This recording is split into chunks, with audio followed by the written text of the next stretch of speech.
कभी भी आपको ये बोला जा सकता है कि आप अपना पैक करिए सामान और निकलिए अपने देश वापस। अपना घर है क्या? लड़कियां कमाती है तो यार अपना घर बनाने।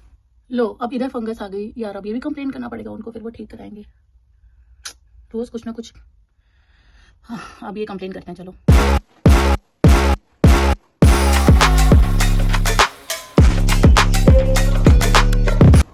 हेलो दोस्तों, वेलकम टू अनदर व्लॉग। तो आज एक कॉमन क्वेश्चन का मैं आंसर दूंगी कि मुझे बहुत सारे लोग, मेरे रिलेटिव्स, मेरे फ्रेंड्स तक पूछते हैं कि आप इतने दिन से यूके में, इतने साल से रह रहे हो, why don't you buy a home in UK? आप यूके में घर क्यों नहीं खरीद लेते हो?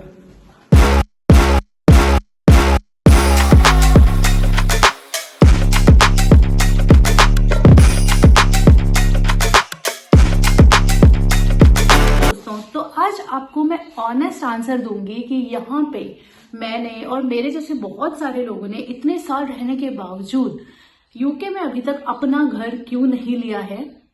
क्यों हम रह रहे हैं लाख 1.5 लाख रुपए देके एक रेंटेड 2 BHK में, राइट? तो क्यों इतना ज्यादा किराया दे रहे हैं और हम अपने घर का EMI पे कर सकते हैं इतने अमाउंट में, और क्यों नहीं अपना घर खरीद रहे? आज मैं ऑनेस्टली आपको इस बात का जवाब देती हूँ। इसका रीजन है डेप्यूटेशन वाला वीजा। यस, डेप्यूटेशन वाला वीजा वो होता है जिसमें हमें कंपनी ने इंडिया से भेजा होता है। डेप्यूटेशन यानी कि किसी एक प्रोजेक्ट के लिए कंपनी ने इंडिया से भेजा होता है, और स्पॉन्सरशिप जो होती है यानी कि हमको हमारे वीजा को स्पॉन्सर किया होता है उस कंपनी ने, मे बी अपनी ही किसी ब्रांच में काम करने के लिए यूके में, या फिर किसी थर्ड पार्टी के लिए काम करने के लिए यूके में। यानी कि कोई थर्ड पार्टी कोई सर्विसेज देती है, उसने हमें भेजा है यहाँ पे किसी को सर्विसेज देने के लिए, या फिर सेम कंपनी ने हमको भेजा है यहाँ की ब्रांच को सर्विसेज देने के लिए। तो ये होता है डेप्यूटेशन वाला वीजा। तो डेप्यूटेशन वीजा में देयर इज जॉब पक्की है, जॉब अच्छी है, जॉब वेल पेड है, ऐसा हो सकता है।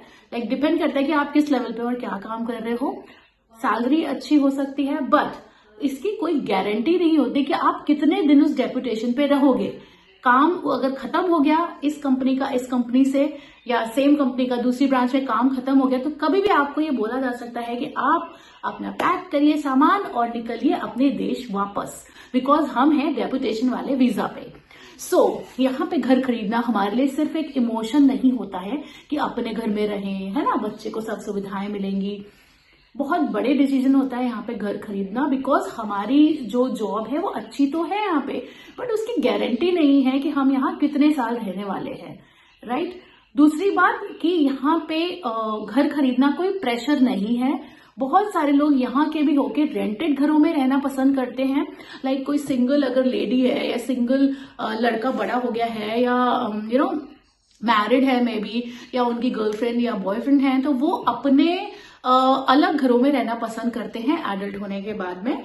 और उसके चलते उनपे ये समाज प्रेशर नहीं बनाता कि आपके पास कितनी प्रॉपर्टी है, क्या है। You take your time to build up your assets, तब तक आप किराए के मकानों में रहो।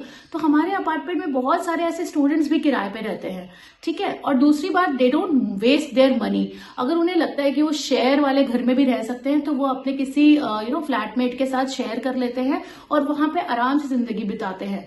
अच्छा कमाते हैं, कार से चलते हैं, कपड़े अच्छे पहनते हैं, बट शेयर अपार्टमेंट में रह लेते हैं क्योंकि उन्हें उतना ही जरूरत है, ठीक है। और एक बड़ा रीजन मैं और बताऊंगी कि यहाँ पे यूजुअली लोग, बहुत सर्दी होती है ना, तो वैसे ही बाहर निकलने के मौके कम मिलते हैं। तो पार्टीज के लिए, गेट टुगेदर्स के लिए, जैसे हम लोग होते हैं ना, अरे यार आज ये बना रहे हैं, कल वो बना रहे हैं, यहाँ पे लोग बाहर मिलना पसंद करते हैं, है ना।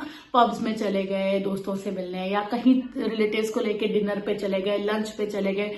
तो बहुत कम ओकेजन्स पे ऐसा होता है कि बहुत बड़ी फैमिली सब इकट्ठा होती है और एक साथ खाना खाती है, जैसे कि इंडिया में अक्सर हम करते हैं। तो इनको अपने घर का ऐसा कोई प्रेशर नहीं रहता है। तो यहाँ पे कल्चर, रेंट पे रहने का बहुत अच्छा कल्चर है, और उसमें कोई भी आपको जज नहीं करता है।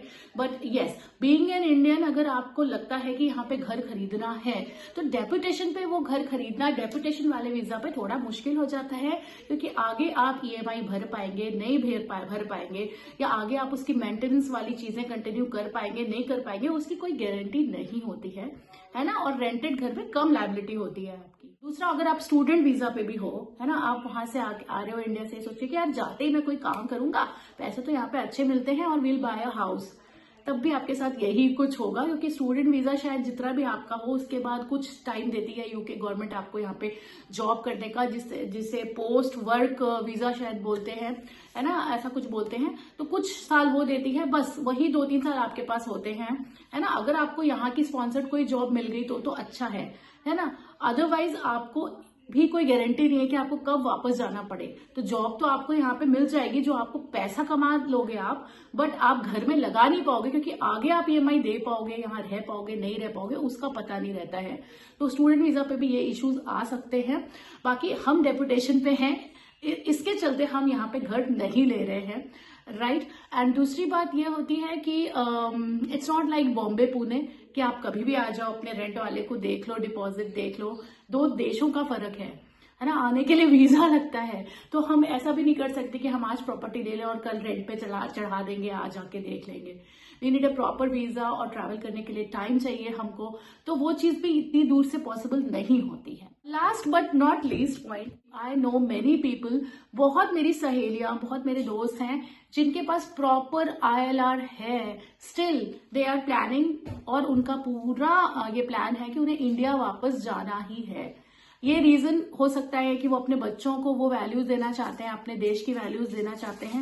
और ये सच है, आपको लग रहा होगा कि वहां जाके कौन ही वापस आता है यार, वहां तो जाना सबका सपना होता है, बट सच है, ऐसे लोग होते हैं जो ILR मिलने के बाद भी इंडिया वापस जाने का प्लान करते हैं और जाते भी हैं, गए भी हमारे सामने बहुत लोग, है ना, जिनको इंडिया में अपने बच्चों को कल्चर देना था और वैल्यूज देनी थी, they went back to India इस केस में, या फिर अपने पेरेंट्स के लिए बहुत लोग जाना चाहते हैं।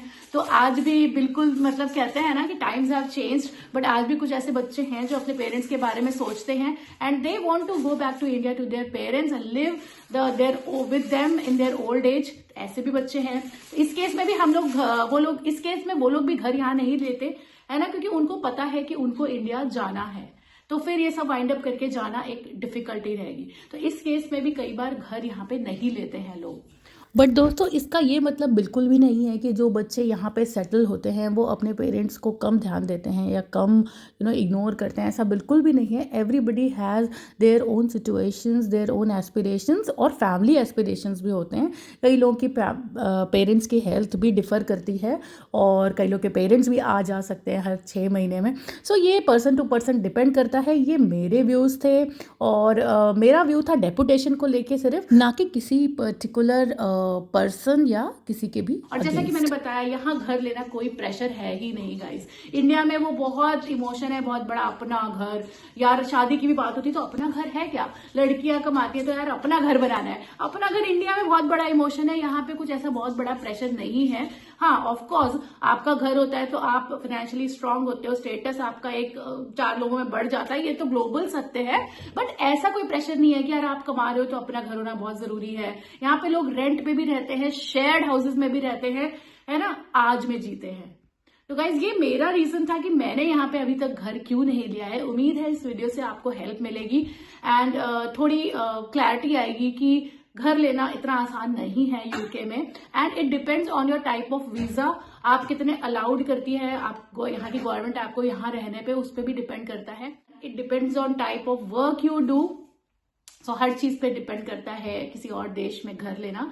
And thank you guys, thank you, hope it helps you.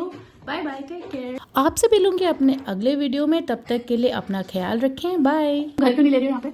मैं घर क्यों नहीं ले रही हूँ यहाँ पे? क्योंकि अभी मेरे पास पैसे नहीं है घर लेने के लिए, ठीक है।